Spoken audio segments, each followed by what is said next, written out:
Primeira carta do apóstolo Paulo aos Coríntios, e vamos ler no capítulo de número 2, versículo 1 em diante. E eu, irmãos, quando fui ter convosco anunciando-vos o testemunho de Deus, não fui com sublimidade de palavras ou de sabedoria, porque nada me propus saber entre vós, senão a Jesus Cristo e Ele crucificado. Ainda na carta aos Hebreus, nós vamos ler no capítulo 1, versículo de número 7. E quanto aos anjos, diz: o que de seus anjos faz ventos, e de seus ministros labareda de fogo. Glória a Deus. Meus amados irmãos, eu gostaria nesta tarde de repartir particularmente com todos que estão aqui algo que Deus tem falado ao meu coração sobre esses textos que acabamos de ler.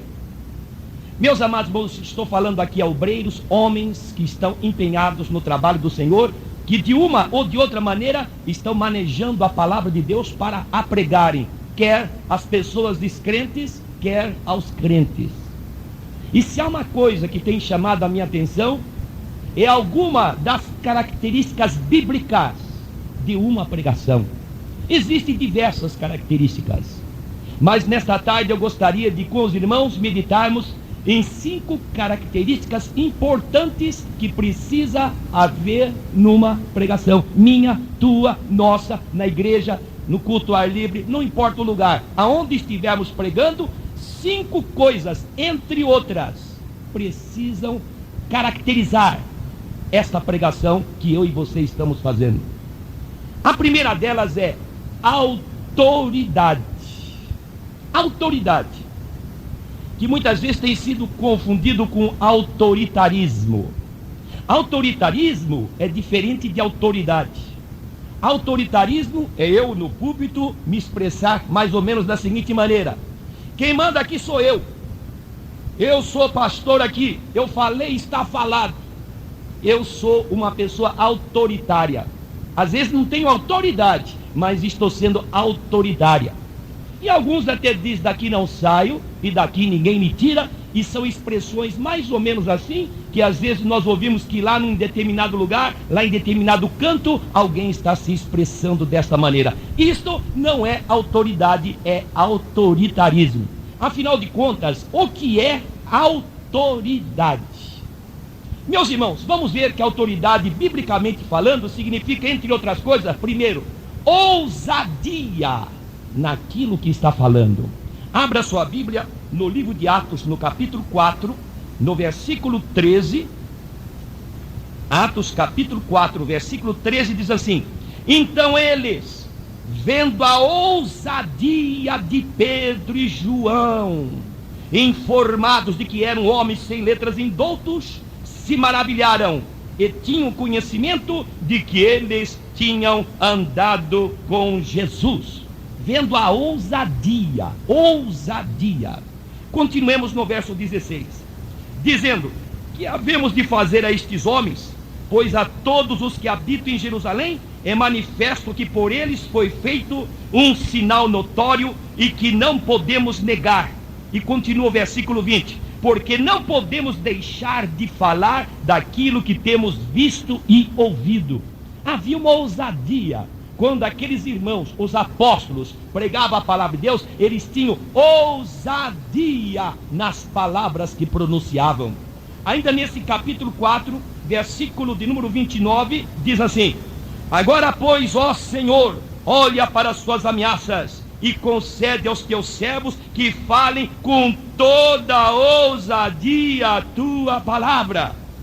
Verso 31: e tendo orado, moveu-se o lugar em que estavam reunidos, e todos foram cheios do Espírito Santo e anunciavam com ousadia a palavra do Senhor. Ousadia, autoridade quando fala. Glória seja dada ao nome do Senhor. Mas, meus amados irmãos, autoridade não somente significa ousadia, autoridade significa idoneidade. Idoneidade para dirigir. É aquilo que São Paulo escreve a Timóteo: confia a homens idôneos, que têm autoridade, idôneos, para também ensinarem a outros. Mas também autoridade significa, meus irmãos, perícia para trabalhar. Autoridade significa Deus cumprir as palavras que saem da minha boca. Isso é autoridade. Eu prego, você prega, Deus confirma, Deus faz a obra, o povo diz: que autoridade que aquele irmão pregou a palavra do Senhor, glórias a Deus. Lembra da autoridade de Moisés, conduzindo Israel lá no deserto? Levantou-se a rebelião de Coré, Datã e Abirão. Ele admoestou aquelas pessoas que não ouviram a palavra de Moisés. Moisés deixou nas mãos do Senhor, eles também não atenderam.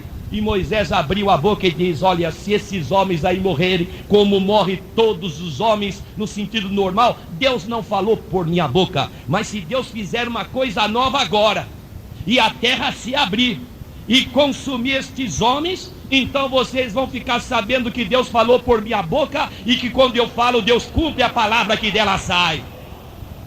E diz a Bíblia que quando Moisés terminou de pronunciar essas palavras, a terra se abriu e consumiu aqueles homens, 250 príncipes, suas mulheres, seus filhos e tudo quanto tinham, porque havia autoridade naquilo que saía da boca de Moisés.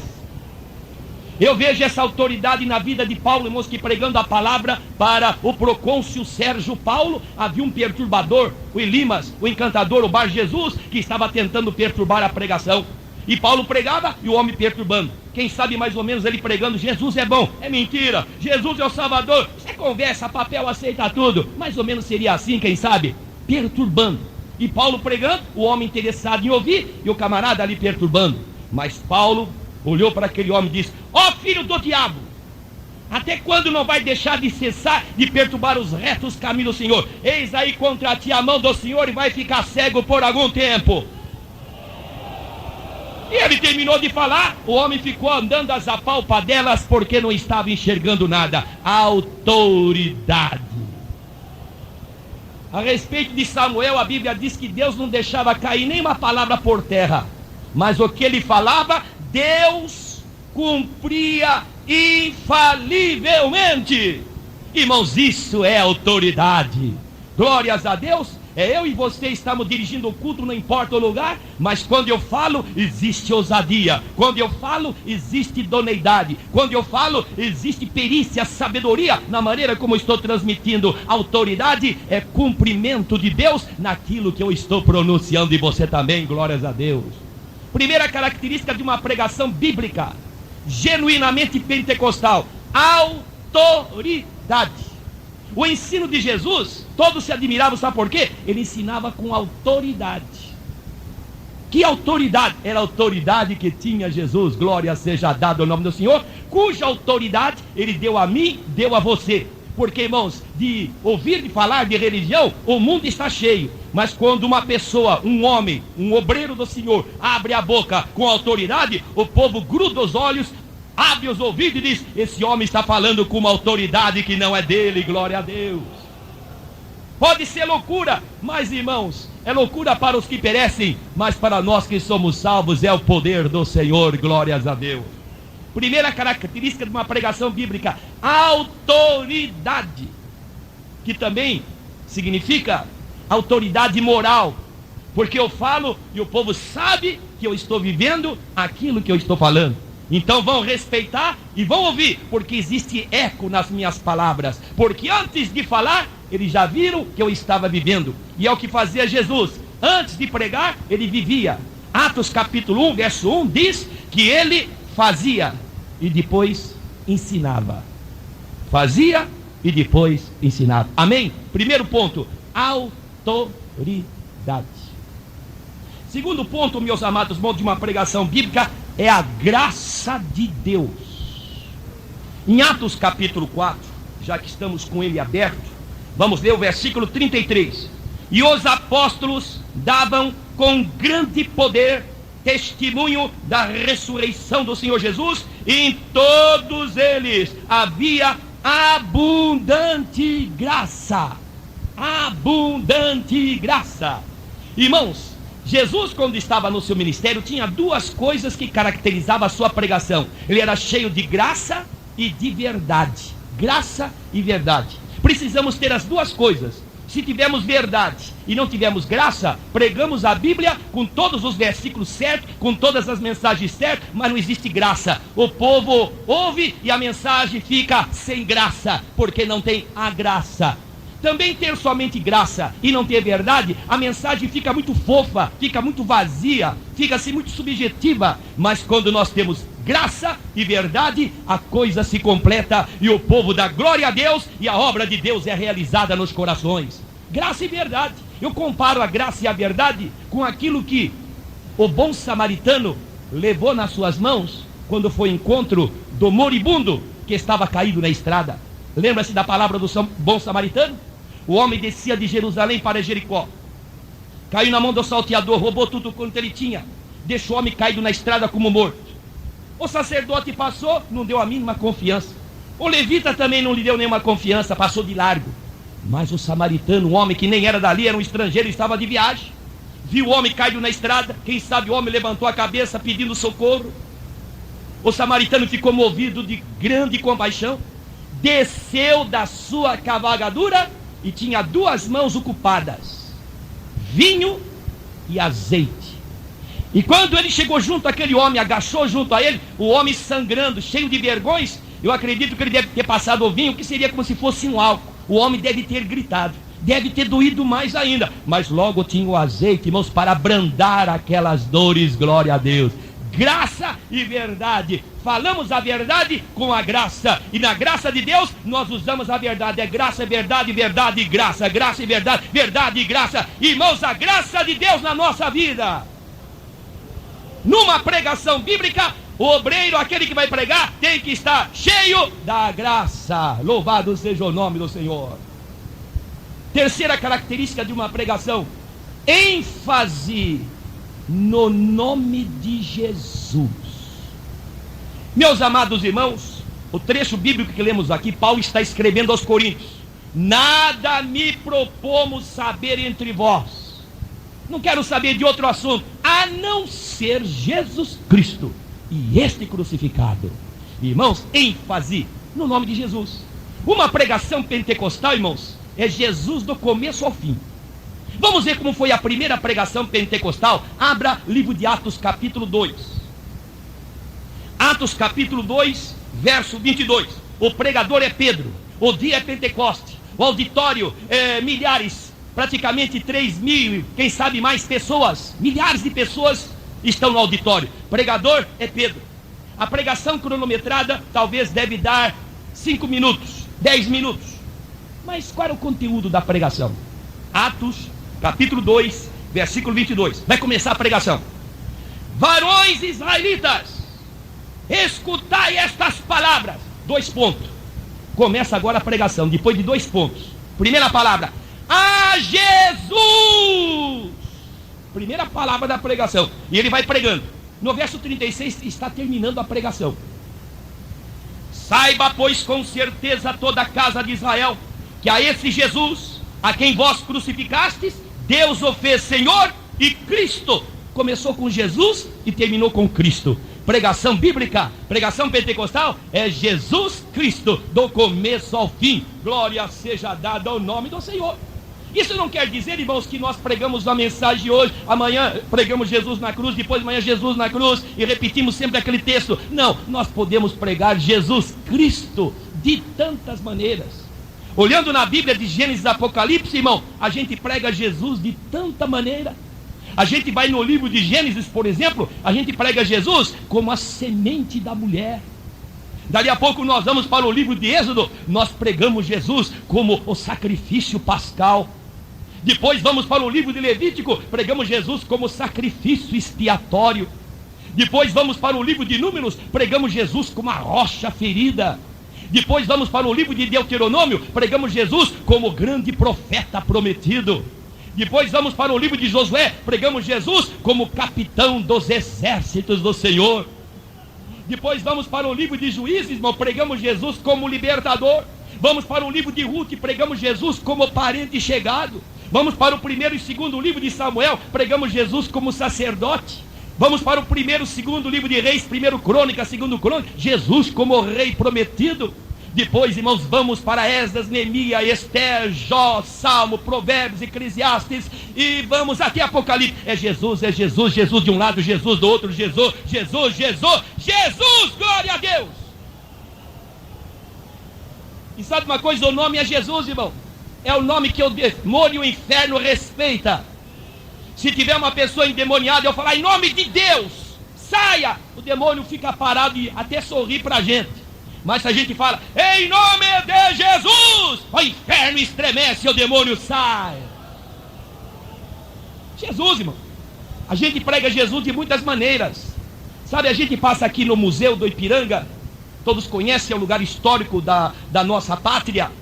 Existe aquele monumento lá representando Dom Pedro no cavalo proclamando a independência.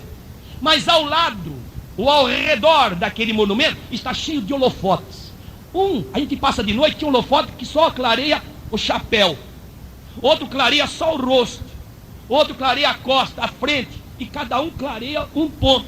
Meus amados irmãos, assim é a palavra de Deus. Cada livro olha Jesus de um lado, de uma maneira, glória seja dada ao nome do Senhor. E são 66 holofotes. A gente em Gênesis vê Jesus de uma maneira, em Êxodo outra, e vai no Novo Testamento, vai em Mateus, Jesus é o rei, vai, meus irmãos, em Marcos, Jesus é o servo, vai em Lucas, Jesus é o filho do homem, vai em João, ele é o filho de Deus, e vai indo, é Jesus, porque o testemunho de Jesus é o espírito de profecia, diz a palavra do Senhor. Numa pregação bíblica, irmãos, é Jesus. Se eu pregar Moisés, e falo de Moisés, que maravilha, um homem de Deus, mas Moisés não pode salvar ninguém. Se eu falar Maria, que mulher santa foi ela, mas ela também precisava de um salvador. Se eu falar das cartas paulinas, sabedoria de Paulo, Paulo também não pode resolver, porque ele diz que debaixo do céu, ele diz que entre Deus e os homens há um único mediador, Jesus Cristo. Se eu pregar Pedro diz, não adianta pregar de mim, porque debaixo do céu só há um nome dado entre os homens, pelo qual devamos ser salvos, este nome é Jesus. Então, se eu pregar São João, diz, olha, não pregue eu não, pregue Jesus, porque nós temos um advogado para com o Pai, Jesus Cristo justo, ele é a propiciação pelos nossos pecados e pelos do mundo também. É Jesus, é o nome dado, é a glória, é a unção, é o louvor, é a honra, é Jesus, glória a Deus. Pregação bíblica começa com Jesus e termina com Jesus, glória a Deus. Mas, meus amados irmãos, nesse sentido, nós poderíamos verificar um outro aspecto, não somente dar ênfase no nome de Jesus. A terceira característica de uma pregação bíblica é verdade total, sem omissão, falar toda a verdade. E, meus amados irmãos, pregar de Gênesis a Apocalipse, sem omitir nenhuma parte da Bíblia, e pregar toda a verdade, quer goste, quer não goste, quer aceite, quer não aceite, porque a mensagem aqui escrita é de Deus, e quem não gostar, o assunto não é comigo, não é com você, mas é com o autor daquilo que aqui está escrito, glória seja dada ao nome do Senhor. Meus irmãos, verdade total. Sabe uma coisa que chama a minha atenção, irmãos? Eu vejo um homem de Deus na Bíblia, que entre outros eu me admiro muito, Moisés, comissionado por Deus para tirar Israel da terra do Egito, foi enviado à presença de Faraó algumas vezes. E eu me lembro que a primeira vez que Moisés foi enviado por Deus a Faraó, a mensagem de Deus foi esta: Moisés foi chamado, Senhor, o que tu queres? Vá falar a Faraó. Qual é o assunto, Senhor? Diga para Faraó que ele deixa o meu povo sair do Egito e vai caminho de 3 dias e no deserto me celebre uma festa. Tá bom, Senhor, eu vou entregar essa mensagem. Foi com Arão, seu irmão. Chegou lá diante de Faraó, transmitiu a mensagem. Faraó, ainda, irmãos, ridicularizou. Quem é o Senhor cuja voz eu ouvirei? Conversa é essa? Olha, oprime mais esse povo. Irmãos, e lá veio a primeira praga. Dali a pouco a praga começou a perturbar os egípcios. Novamente Deus chama Moisés para ir na presença de Faraó. Senhor, o que eu falo lá agora? Qual é a segunda mensagem? Porque a primeira não foi bem aceita. Olha, Moisés, diga a seguinte mensagem. Diga a Faraó o seguinte: deixa sair. Com o Faraó outra vez. Tudo bem, Senhor, a primeira mensagem não deu certo, a segunda não deu, e o que eu prego agora pela terceira vez? Deixa sair o meu povo caminho de 3 dias e no deserto me celebre uma festa. Faraó não deixou, lá vem outra praga. Deus chama Moisés, Moisés vai lá falar outra vez. O que eu falo agora, Senhor, pela quinta vez? Deixa sair o meu povo. Sexta vez, deixa sair o meu povo. Sétima vez, deixa sair o meu povo. Oitava vez, deixa sair o meu povo. Deus não mudava a mensagem. Nós podemos mudar a mensagem, mas Deus não muda a mensagem, glória a Deus. Ainda que os pregadores comecem a pregar evangelho leve, suave, não faz mal, tá bom, assim mesmo, não precisa muita santificação não, a porta agora é mais larga, não tem problema, Deus quer o coração. Esse negócio de cabelo comprido para homem, curto para mulher, esse negócio de mulher se pintar e homem andar de cabelo comprido, essas roupas escandalosas, não, Deus não está preocupado, Deus quer o coração. Não perca culto e contribua, tá tudo bom. Sim, ainda que os pregadores caem em espírito e comecem a pregar evangelho leve, suave, do não faz mal, Deus continua dizendo: deixa sair o meu povo, deixa sair o meu povo, deixa sair o meu povo, deixa sair o meu povo, deixa sair o meu povo. Glória a Deus. Meus irmãos, Deus não muda a sua mensagem. Ele é o mesmo ontem, hoje e eternamente. Eu, o Senhor, não mudo. Ó bichinho de Jacó, eu continuo o mesmo. Não adianta nós alargarmos a porta, porque ela continua estreita do mesmo jeito. Mas, meus irmãos, estou me lembrando de Jonas. Todos conhecem a história, estou relembrando. Enviado por Deus para pregar contra a cidade de Nínive. Senhor, o que é que eu prego lá? Qual é a mensagem? Prega a mensagem do arrependimento. Ainda 40 dias e Nínive vai ser subvertida. Prega a maldade dela. Fala da maldade dela. Tá bom, mas só que não foi. Foi para o caminho diferente. Desceu, 5 vezes desceu. Desceu para a cidade, desceu para o porto, desceu para o navio, desceu para o porão do navio e desceu para o ventre do peixe. E só se levantou quando orou: Senhor, e clamou no ventre do peixe. Deus diz: vai lá e vomita ele. E vomitou ele lá na praia, e dali ele andou um bom tempo ainda. Porque, irmãos, de Nínive até a praia, não sei qual foi. Eu não sei se foi no Golfo Pérsico. Se foi no Golfo Pérsico, ele teve que andar dias para chegar em Nínive. Eu não sei se foi no Mediterrâneo. Se foi ali, ele teve que andar dias, porque, irmãos, é longe Nínive da praia. Alguém diz: Deus mandou peixe vomitar ele na cidade. Não, irmão, a cidade estava muito longe. Ele andou muitos dias. Depois que ele foi vomitado, o Senhor: tá bom, agora eu vou pregar, porque não quero mais parar no ventre do peixe. Qual é a mensagem nova do Senhor agora? Uma mensagem moderna para aquele povo. Não, Jonas, é a mesma pregação que eu te disse. Eu não mudei não. Meus amados irmãos, a mensagem de Deus não é mensagem moderna não. O método pode ser moderno, mas a mensagem não muda. Nós mudamos métodos, usamos a tecnologia. Eu creio que se Paulo, o apóstolo, estivesse vivo nos nossos dias, irmãos, ele estaria usando todos os meios de divulgação. Eu iria ver Paulo, irmão, pregando nas rádios e usando até esse veículo de comunicação que é a televisão para os descrentes, porque hoje eles estão em casa. Eu estou falando a obreiros aqui, e eu sou um daqueles que durante muitos anos cooperei no culto ar livre. Eu tive o privilégio de cooperar cerca de 15 anos no culto ar livre, quando lá na nossa igreja da Alcântara Machado, Templo Antigo, nós fazíamos 8 cultos por semana, 2 de segunda, 2 de quarta, 2 de sexta, 1 no sábado e 1 no domingo. E naquele tempo a maioria do povo estava nas praças, não havia tanta falta de segurança como hoje. E hoje o povo tem até medo de sair nas ruas, e eles estão nas suas casas. E como é que nós vamos atingir? Aonde eles estiverem, nós vamos chegar lá. Por isso Paulo diz: eu lancei mão de todos os meios e de todas as maneiras que eu me fiz, para ver se de alguma maneira levava alguém a Cristo. Meus amados irmãos, que Deus nos abençoe, para que nós possamos ter uma visão das almas perdidas, e não esperarmos que elas venham a nós, mas irmos a ela. Glória seja dada ao nome do Senhor. Mas, meus amados irmãos, nós estamos vendo aqui que precisamos ter verdade total. Na pregação, ela tem que expressar uma verdade total, ainda que doa. Ora, irmão, João Batista, ele falou toda a verdade. Cortaram o pescoço dele, mas ele falou a verdade. Olha aqui, Herodes: não te é lícito possuir a mulher do teu irmão, viu? Ele até ficou meio assim, mas a mulher, é Herodias, ficou irada. E eu apanho este homem um dia. E quando Salomé, sua filha, dançava lá na presença de Herodes, que nessa altura já estava tocado a álcool: olha, pede o que você quiser, te dou até metade do meu reino. Que imprudência, irmão. E a moça nem sabia o que pedir, mas foi perguntar à mãe: escuta, mãe, o rei lá disse que me dá até metade. Tem alguma sugestão? Não tem. Pede a cabeça de João Batista num prato. Irmãos, cortaram o pescoço dele, mas ele falou a verdade. Glória seja dada ao nome do Senhor. Irmãos, Estevão apedrejaram ele, mas ele falou a verdade.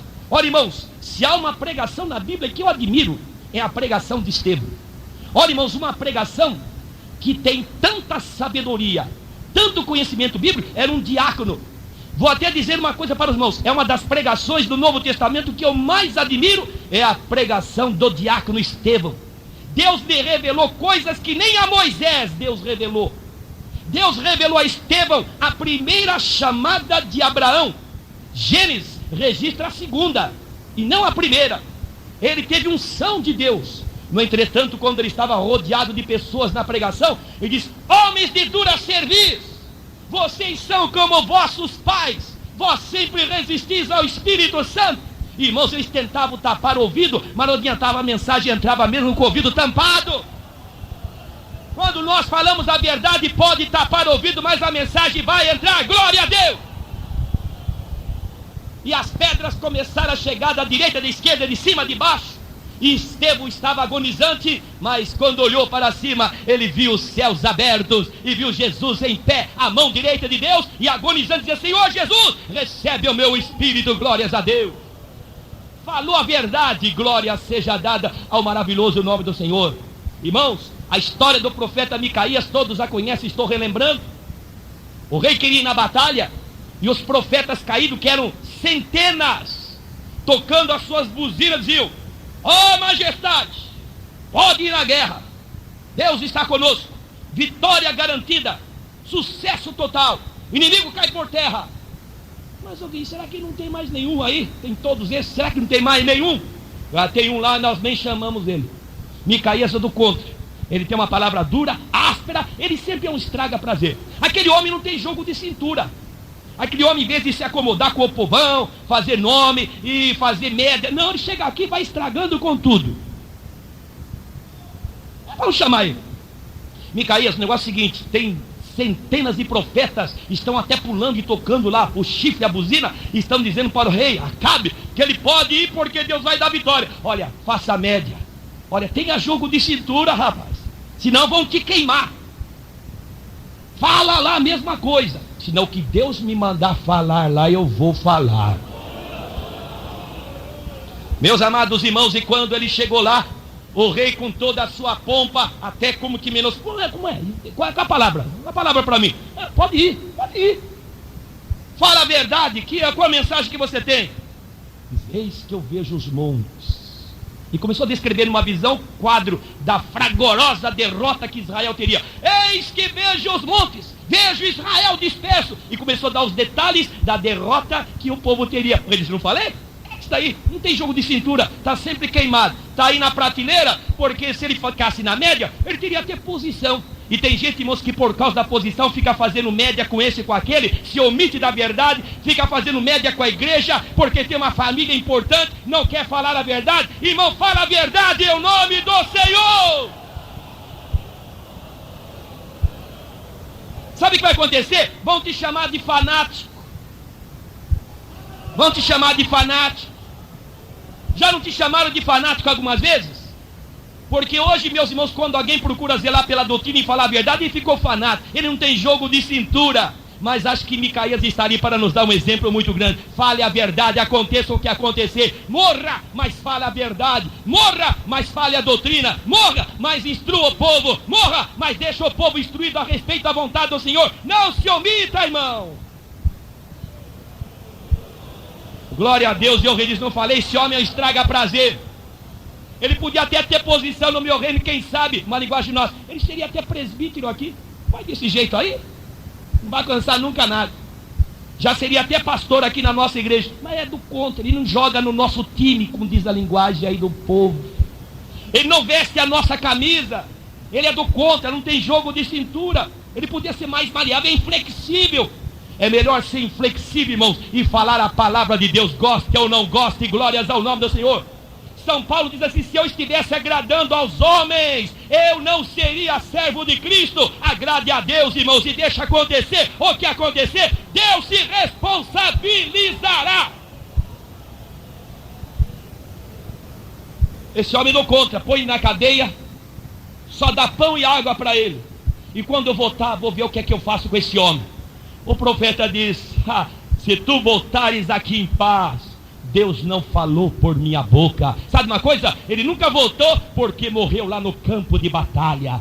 Fale a verdade, glória seja dada ao poderoso e santo nome do Senhor. Meus irmãos, falar a palavra com verdade total. Existem algumas figuras da Bíblia que eu gostaria ainda aqui rapidamente mencioná-las. Falar a palavra, ensinar a palavra, é, como diz o livro de Provérbios, capítulo 25, verso 11, que vamos ler, figuras, para ilustrar a nossa mente sobre este assunto tão importante. Provérbios, capítulo 25, versículo 11, diz assim: como maçãs de ouro em salvas de prata, assim é a palavra dita a seu tempo. Maçã de ouro em salva de prata. Maçã, todo mundo sabe, fala de alimento. Maçã de ouro. Ouro aqui representa a palavra. Em salva de prata. Prata fala da redenção. Falando da palavra sobre a redenção. E dentro, meus amados irmãos, desse alimento glorioso que o povo precisa ouvir. Maçãs de ouro em salva de prata. O povo vem para o culto, irmãos, esperando que nós venhamos servir a ele. O que? Maçã de ouro em salva de prata. Dita no tempo, o povo diz: glória a Deus, Deus falou comigo hoje. Oh, Deus me visitou, Deus me tocou. E o povo sai dando glória a Deus da reunião, porque houve um banquete. Qual foi o banquete? Maçã de ouro em salva de prata. Glórias ao nome do Senhor. Mas há uma outra figura que está no livro de Deuteronômio, no capítulo 32, versículo de número 2, conhecido, mas vamos ler nesta oportunidade. Deuteronômio 32, versículo 2. Diz assim: goteje a minha doutrina como a chuva, e destile o meu dito como orvalho, como chuvisco sobre a erva, e como gotas de água sobre a relva. Gotejar, destilar, chuviscar. Meus amados irmãos, e a gente vê essa chuva que cai em São Paulo às vezes, aquela devagarzinho, ela, irmãos, vai molhando, vai penetrando. É a chuva, irmãos, que mais penetra. Porque quando vê o temporal e a água passa assim, e ela vai embora logo e não dá tempo nem de penetrar. A penetração é pequena. Mas quando chove, irmãos, o dia inteiro aquela chuvinha miúda, aquele chuvisco, irmão, vai molhando, vai penetrando. Não dá nem para escorrer, mas vai penetrando, vai penetrando. Goteje a minha doutrina. Goteje a minha doutrina. Cai um pouquinho hoje, cai um pouquinho amanhã, e no outro culto, e na outra semana, e vai indo, e vai indo. Dali a pouco, irmãos, está tudo molhado. Glória ao nome do Senhor. E o povo está dentro da doutrina da palavra do Senhor. Falar a verdade é ensinar a doutrina. Ensinar a doutrina, irmãos, não é dizer precisa isso, você precisa isso. Gotejar, gotejar. Água mole em pedra dura, bate, bate até que fura, diz um ditado aí fora. Pois a palavra de Deus, ela cai um pouco hoje, cai um pouco amanhã, cai depois da manhã e vai caindo. Dali, irmãos, a pouco, o povo está dentro da palavra do Senhor. Aleluia! Para todo propósito debaixo do céu, há um tempo e modo. Irmão, se dependesse de nós, a igreja tinha que ser alterada de um dia para outro. Irmão, você não pode fazer assim. Irmão, você não pode fazer assim. Você não pode. Mas, irmão, se dependesse de mim e de você, já nem igreja existiria mais. Mas essa obra é do Espírito Santo. É o Espírito Santo que fala no coração. É o Espírito Santo, irmãos, que vai transformando de glória em glória.